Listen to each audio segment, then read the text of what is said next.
8.2 का ये last question है, क्वेश्चन नंबर 4। यहाँ पर दिया गया है, बताइए कि निम्नलिखित में कौन कौन सत्य है या असत्य है, कारण सहित अपने उत्तर की पुष्टि कीजिए। ठीक है, तो यहाँ पर पहला क्वेश्चन है, यहाँ पर दिया गया है साइन ब्रेकेट में a प्लस बी बराबर कितना है, sine a plus sine B. ठीक है, यही आपसे पूछा गया, ये सत्य है या असत्य है। तो यहाँ पर इसके लिए यहाँ पर हम आपको दो तरीका बता रहे हैं। सबसे पहला तरीका जो है, यहाँ पर a के स्थान पे हम कुछ ना कुछ अपने आप से कोड रखेंगे। मान लेते हैं यहाँ पर 30 अंश हमने रखा और b के स्थान पे यहाँ पर हमने 60 अंश रख दिया है। ठीक है, तो यहाँ पर अब रखेंगे लेफ्ट हैंड साइड में, लेफ्ट हैंड साइड हमारा कितना था, साइन a प्लस बी है। ठीक है, तो यहां पर हम क्या रखेंगे, साइन a के स्थान पे कितना रखेंगे, 30 अंश, क्योंकि अपने आप से हमने माना है 30 अंश, और प्लस में b के स्थान पे क्या रख दें, 60 अंश, और इन दोनों को जोड़ लेंगे तो आएगा यहाँ पर हमारे पास साइन 90 अंश। और साइन 90 अंश का मान सबको पता है, साइन 90 अंश का मान कितना होता है, 1 होता है। ठीक है, तो यहाँ पर ये 1 आ गया। अब यहाँ पर हम आते हैं राइट हैंड साइड की तरफ। राइट हैंड साइड हमारा क्या है, sine a plus sine B, sine a plus sine B. अब यहां पर हम क्या करेंगे, साइन और a के स्थान पे हम कितना रखेंगे, हमने कितना माना था शुरू में, 30 अंश, तो यहाँ पर रखेंगे 30 अंश, और प्लस साइन b के स्थान पे कितना रखेंगे, 60 अंश, और साइन 30 अंश का मान होता है 1/2, और प्लस साइन 60 अंश का मान होता है √3/2। यहाँ पर जब नीचे सेम सेम होते हैं तो इसको हम एक बार लिखते हैं, यही ऊपर वाले को जोड़ देते हैं, 1 प्लस √3। अब ये देखा जाए, ये 1 है और यहाँ पर ये 1 प्लस √3/2 है, ये दोनों आपस में इक्वल है, बिल्कुल भी इक्वल नहीं है, नॉट इक्वल है, इसलिए ये हमारा कथन क्या है, असत्य है। हमारा कथन ये क्या है, असत्य है। ठीक है, तो आई होप ये आपको पहला क्वेश्चन इसका समझ में आया होगा। चलते हैं अब दूसरे क्वेश्चन की तरफ।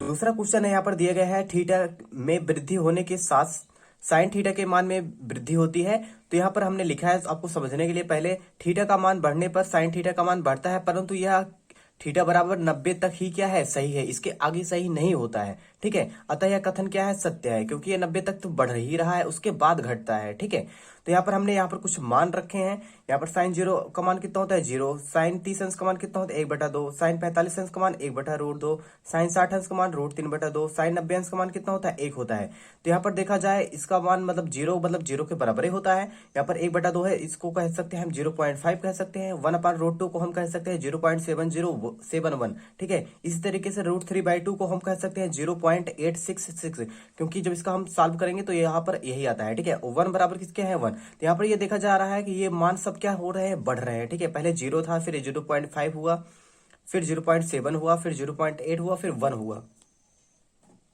उसके बाद क्या होता है, यहां तक तो बढ़ते हैं, 90 अंश तक हमारा क्या होता है, बढ़ता है। उसके बाद यहाँ पर क्या होता है, घटते हैं, क्योंकि यहाँ पर 120 अंश का मान कितना होता है, √3/2। तो यहाँ पर ये देखा जाए, एक से ये क्या है, कम है, उसके बाद ये भी कम है, इससे कम है, फिर ये इससे कम है। ठीक है, तो यहाँ पर ये मान घट रहा है, सिर्फ 90 अंश तक मान बढ़ता है, उसके बाद फिर घटता है, फिर उसके आगे भी बढ़ता है, फिर घटता है, ऐसे इस तरीके से होता है। ठीक है, तो यहाँ पर ये क्वेश्चन आपको अच्छे से नोट कर लेना है। यहाँ पर तीसरे क्वेश्चन में दिया गया है, थीटा में वृद्धि होने के साथ कॉस थीटा के मान में वृद्धि होती है।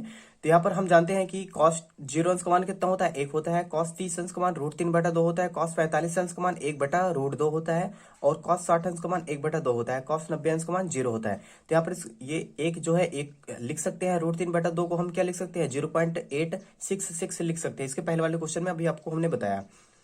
कॉस 45 अंश 1/√2 होता है, इसको लिख सकते हैं 0.7071, और इस तरीके से इसको 0.5, क्योंकि 1/2 यानी कि आधा, आधा कितने कहते हैं, 0.5 को कहते हैं। ठीक है, तो ये आगे 0 बराबर 0 होता ही है। ठीक है, तो यहाँ पर देखा जा रहा है, मान क्या हो रहे हैं, घट रहे हैं, बढ़ रहे हैं, तो घट रहे हैं, इसलिए ये बिल्कुल भी हमारा क्या है, आंसर ये गलत है। ठीक है, ये यानी कि जो कथन कहा जा रहा है, ये गलत कहा जा रहा है।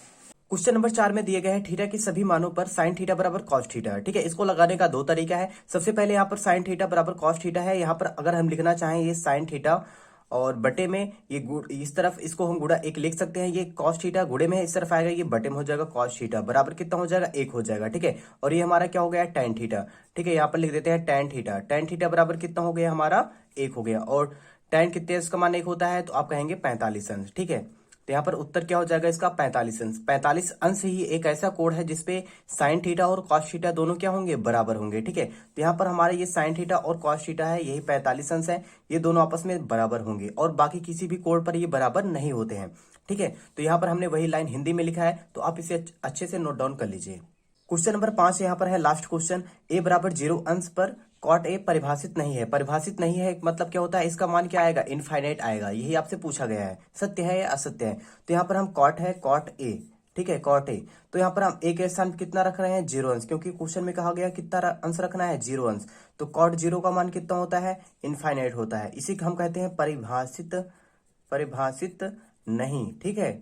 तो यहाँ पर ये आंसर बिल्कुल भी सही है। तो यहाँ पर ये कथन क्या है हमारा, सत्य है, ठीक है। तो आई होप ये आपको समझ में आया होगा क्वेश्चन। अच्छे से अपने कॉपी में नोट डाउन कर लीजिए।